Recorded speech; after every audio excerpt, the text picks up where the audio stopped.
قال النبي صلى الله عليه وسلم: أول من تسعر بهم النار يوم القيامة 3: عالم وقارئ ومجاهد.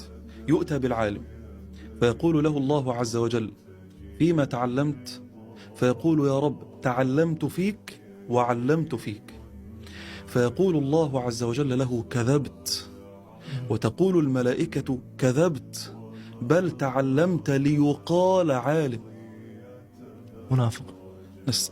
نسأل الله السلامة والعافية. نسأل الله السلامة والعافية. نسأل الله السلامة والعافية. ليقال هذا جهد وبذل وسعي وجري في الدنيا ليسمع كلمة حسنة من الناس لم تكن لله عز وجل، قلبه لم يكن فيه الله.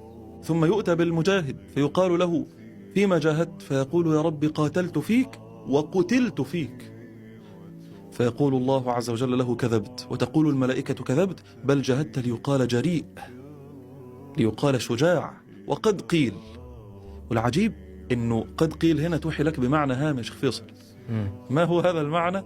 أنه سمعته في الدنيا طيبة، سمعته في الدنيا جميلة. كل الناس يقولون فلان عالم، يقولون فلان مجاهد شجاع، يقولون فلان جواد منفق كما جاء في بعض الروايات ومتصدق. نسأل الله السلامة والعافية. رضا الناس لا يعني رضا الله.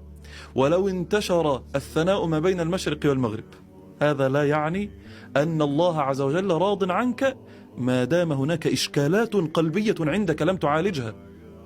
ولو انتشر الثناء في العالمين، ولو لهجت كل الألسنة بالثناء، يستبشر المؤمن، يفرح المؤمن إذا كان قلبه سليما وقد عمل العمل مسبقا لله وقد قدمه لله. فإذا فعل ذلك ورأى الناس تلهج بالثناء عليه، فتلك كما قال النبي صلى الله عليه وسلم: عاجل بشرى المؤمن.